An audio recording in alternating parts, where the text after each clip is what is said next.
जय Bhavani. Exam junction तक study YouTube channel पे सभी का स्वागत है। आज की बड़ी खबर में चर्चा होगी यूपी ट्रिपल एस सी उत्तर प्रदेश लोक सेवा आयोग के और कंबाइंड टेक्निकल रिजल्ट के बारे में। जो आप लोगों के प्रश्न है उसको भी बताया जाएगा, जेई के रिजल्ट के बारे में भी, और साथ ही साथ एसएससी से कौन सी विज्ञप्ति जारी हो सकती इसकी भी चर्चा की जाएगी। और खासकर आरओ लोग ध्यान देंगे, प्रतियोगी छात्र इस चीज़ को, क्योंकि शांत बैठने से काम चलने वाला नहीं है। तो अगर चैनल पे पहली बार विजिट करें तो चैनल को लाइक शेयर सब्सक्राइब करें। आप देख रहे हैं एग्जाम जंक्शन तक स्टडी यूट्यूब चैनल। रोज़ की तरह जान लेते हैं आज की बातें। वो कहते कि लश्कर भी तुम्हारा है, सरदार भी तुम्हारा है, तुम झूठ को सच लिख दो अखबार तुम्हारा है, और इस दौर के फरियादी जाएं तो जाए कहाँ, सरकार भी तुम्हारी है दरबार तुम्हारा है। खासकर सबसे ज़्यादा युवा वर्ग जो है, प्रतियोगी छात्र जितने हैं, वो सरकार को लेकर के संतुष्ट नहीं है, क्योंकि सरकार जो इधर ध्यान ही नहीं दे रही है।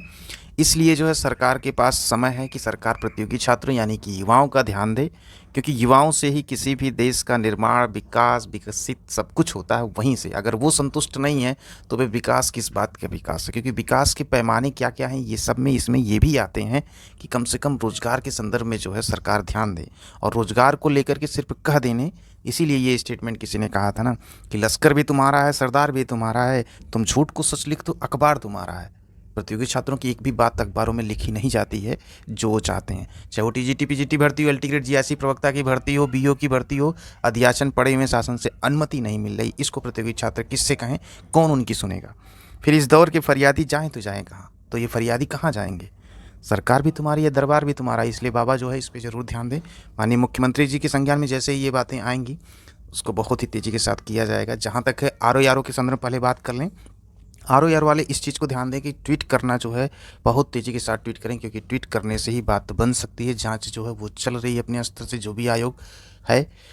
स्पष्ट तौर पे जान लीजिए कि समय की वैल्यू है। अगर कम समय में निर्णय आता है तो समझ लीजिए कि वो निर्णय सही है, अगर लेट समय में आए तो फिर वो निर्णय नहीं कहलाता। ये सभी को पता होना चाहिए। इसलिए ट्वीट करना जो है आपका काम है, ट्वीट करते रहें। आरओ को लेकर के हैशटैग सबको पता है, इसलिए उस पर ट्वीट जरूर करें। बात कर लेते हैं कि करके खबरें, चलिए देख लेते हैं। Uttar Pradesh police recruitment board के द्वारा जो है ये ट्वीट किया गया था। बोर्ड द्वारा अपनी प्रत्येक परीक्षा की पारदर्शिता और शुचिता को बनाए रखने हेतु सदैव कटिबद्ध है। बृहद स्तर पर परीक्षा के सकुशल संपन्न होने के पश्चात ट्रेंड कराई जा रही असत्यापित खबरों को बोर्ड द्वारा गहनता से यूपी पुलिस की सहायता से सत्यापित कराई जाएगी। यानी कि जो भी ट्विटर पे चल रही थी बातें और उसके बाद जो टेलीग्राम पे चल रही थी, इसको लेकर के पुलिस भर्ती बोर्ड ने ये कहा कि अगर इसमें सत्यता होगी तो उसकी जांच कराई जा रही है। लेकिन आपको एक चीज़ बता दें कि हर एक के सुपरविजन्स होते हैं, यानी कि अगर किसी भी डिपार्टमेंट में कहीं भी खामियां आएगी तो जवाबदेही बनती है। इसलिए जवाबदेही से बचने के लिए सरकारों प्रशासनिक स्तर पर खासकर ये ध्यान देना चाहिए कि जवाब देने से बचने के लिए कहीं प्रतियोगी छात्रों का नुकसान ना हो, इस चीज़ का जरूर ध्यान देना चाहिए। और ये जाँच का विषय है, वाकई ये जांच होनी भी चाहिए कि क्या इसमें कोई सत्यता है कि नहीं है। वहीं बढ़ते हैं अगली खबर की तरफ। आज के समाचार पत्रों में भी है कि उत्तर प्रदेश पुलिस भर्ती बोर्ड ने पेपर लीक को किया खारिज। उत्तर प्रदेश पुलिस भर्ती एवं प्रोन्नति बोर्ड ने शनिवार को सिपाही भर्ती लिखित परीक्षा का पेपर लीक होने के दाव को खारिज कर दिया है। वहीं बोर्ड के मुताबिक किसी ने टेलीग्राम ऐप के एडिट फीचर का इस्तेमाल करके पेपर लीक होने की अफवाह फैलाई है। प्रारंभिक जांच में पता चला कि अराजक तत्वों द्वारा ठगी करने के उद्देश्य से साजिश रची गई है। बोर्ड यूपी पुलिस की मदद से इन प्रकरणों की निगरानी के साथ स्रोत की गहन जांच कर रहा है। दूसरी ओर बोर्ड ने रविवार को वाराणसी के एक केंद्र से प्रश्न के कुछ पृष्ठों में त्रुटिपूर्ण छपाई संबंधी प्रकरण का भी संज्ञान लिया है। तो इन तमाम तरह की चीज़ें हैं, लेकिन इसमें सत्यता होनी चाहिए। इतना भी अगर तंत्र जो है, इतने इस आज के दौर में जो है कोई अगर कहीं से मिक्सिंग कर रहा है तो वो भी पकड़ में आ जाएगा, तो पब्लिक डोमेन में आना चाहिए। प्रतियोगी छात्रों को ये लगे कि हाँ, क्योंकि जो भी चीज़ें वायरल हो रही हैं वो कहीं ना कहीं बताया जा रहा था कि उसमें एक दिन पहले से वायरल हो रही थी, वो वन लाइनर आंसर करके जो है। तो सरकार जो है इस पर गहन रूप से जांच कर रही, जैसे भी जो भी होगा वो अपडेट आपको दिया जाएगा चैनल के माध्यम से। बढ़ते हैं अगली खबर की तरफ। साथ ही साथ ये बता दें कि यूपी ट्रिपल एस सी के द्वारा कंबाइंड टेक रिजल्ट को लेकर के जो प्रतियोगी छात्र सवाल करते हैं उनके बारे में ये अपडेट है कि कुछ विभागों के द्वारा अध्याचन वापस लिया गया, इसलिए कंबाइंड टेक्निकल का रिजल्ट अभी तक deliver UP triple S C से नहीं हो पाया है। इसीलिए जो है इसको लेकर के आयोग जो है एक नोटिस निकालेगा, उसके बाद जो है स्पष्ट तौर पे परिणामों के बारे में जो है अपडेट दी जाएगी। तो थोड़ा सा भी इंतजार इसको करना पड़ेगा कंबाइंड टेक वालों के लिए, क्योंकि इसको लेकर के थोड़ा इशू इसीलिए आ गया, कुछ विभागों के द्वारा अध्याचन जो है वापस लिया गया। बढ़ते गए अगली खबर की तरफ। वही अगली खबर समाचार पत्रों में है कि पीसीएस भर्ती अभ्यर्थियों के साथ यूपीपीएससी यानी कि उत्तर प्रदेश लोक सेवा के लिए भी परीक्षा यानी कि 17 मार्च को जो पीसीएस 24 की प्रीलिम्स की परीक्षा होने जा रही है 54 जिलों में प्रस्तावित है। इसको लेकर के जो समीक्षा अधिकारी सहायक समीक्षा अधिकारी का जो विवाद है इसी को लेकर के यहाँ पे अखबारों में ये बताया जा रहा है कि उत्तर प्रदेश लोक सेवा को भी परीक्षा यह लेनी है, इसलिए इस तरह का कोई प्रकरण जो है न होने पाए, इसलिए इसमें उत्तर प्रदेश लोक सेवा जो हो सके वो कदम जो है इसमें उठाए। पारदर्शिता से परीक्षा कराना जो है वो चुनौती होगी, क्योंकि पूर्व में जो RO 2016 की प्रारंभिक परीक्षा भी दोबारा कराई गई थी। पीसीएस 2015 में भी प्रारंभिक परीक्षा दोबारा कराई गई थी। पेपर लीक होने पर से पीसीएस 2016 की मुख्य परीक्षा के दौरान परीक्षा केंद्र में जो प्रयागराज में हिंदी की जगह निबंध के पेपर भी बांट दिए गए थे। ये तमाम तरह की चीज़ों का जो है यहाँ पर विश्लेषण किया गया है आज के समाचार पत्रों में। तो उत्तर प्रदेश लोक सेवा आयोग जहाँ तक है अब की बार सेंटर जो अलॉट करेगा वो होम डिस्ट्रिक्ट का सेंटर नहीं मिलेगा, और ये होना भी चाहिए, क्योंकि जो 18 मंडल हैं, मंडलों में से कम 4 से 5 मंडल में पूरी चाक चौबंद के साथ जो है व्यवस्था करा के परीक्षा जो है कराई जा सकती है। होम डिस्ट्रिक्ट देने की कोई ज़रूरत नहीं है, क्योंकि शुचिता तभी बन सकती है जब सेंटर जो है उतने में हो जितने में सरकार या शासन की पकड़ हो, यानी कि निगरानी की जा सके।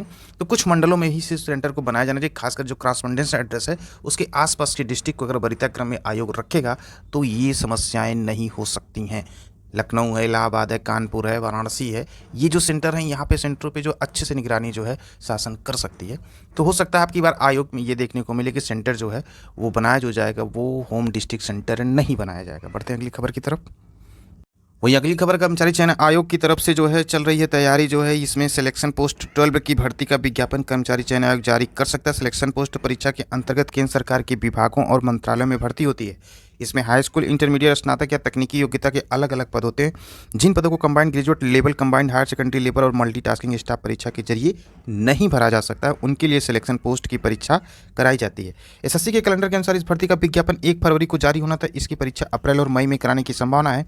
कुछ तकनीकी कारणों से यह भर्ती फरवरी के पहले पखवाड़े में जारी नहीं हो सकी। अब इस सप्ताह में ये भर्ती एसएससी यानी कि कर्मचारी चयन आयोग की तरफ से देखने को मिल सकती है। बढ़ते हैं अगली खबर की तरफ। वहीं यूपीटीपीएससी से जेईई 2018 को भी लेकर के सेकंड लिस्ट आई, तो सेकंड लिस्ट को लेकर के यूपीटीपीएससी काम कर रहा है। अब जो एएसओ की सेकंड लिस्ट जो इसी हफ्ते में देखने को मिल जाएगी, तो एएसओ वालों का भी इंतजार जो है सेकंड लिस्ट का वो समाप्त होगा। उसके बाद जो है अब इसके रिजल्ट के बारे में बात करें तो अभी कम से कम ये मान के चलिए कि इतनी तेज़ी के साथ आयोग काम नहीं करेगा कि 10 मार्च के पहले रिजल्ट को डिक्लेयर कर दे, क्योंकि अभी डीबी होगी इन बच्चों की, 900 समथिंग कुछ बच्चों की डीबी जेई में होनी है। उसके बाद ही जो है परिणाम को लेकर के आशा रखे। तो फिलहाल जो परिणामों को लेकर के अभी अपडेट यही है कि अभी यूपीटीपीएससी सेकंड लिस्ट की जो इंतजार कर रहे हैं प्रतियोगी, उनकी जो सेकंड लिस्ट जारी करेगा। साथ ही साथ कुछ और अपडेट है, तो एएसओ वाले ये जान लें कि ये भी काफ़ी इंपॉर्टेंट होगा। वीडियो भर्ती के संदर्भ में ये बता दें कि वीडियो को रिजल्ट को लेकर के जो है आयोग में काम चल रहा है, और उसको लेकर के भी नोटिस देखने को इस हफ्ते जो है मिल सकती है।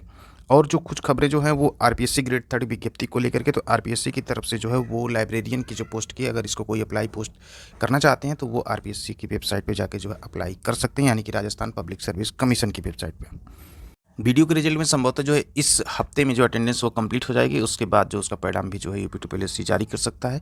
एएसओ वालों का भी जो है सेकंड लिस्ट आ जाएगी। तो इस पर काफ़ी सारे क्वेश्चन थे, तो यही अपडेट है, और इसका इंतजार कर जैसे ही कोई अपडेट होती है उसको तुरंत ही जो अपडेट लेटेस्ट के वो कर दिया जाएगा चैनल के माध्यम से। इसलिए चैनल को लाइक, शेयर और सब्सक्राइब किए। तो आप देख रहे थे एग्जाम जंक्शन तक स्टडी यूट्यूब चैनल। इन तमाम तरह की बड़ी खबरों के साथ आपको यहीं छोड़े जाते हैं। फिर मिलते हैं अगली बिग अपडेट वीडियो के साथ है।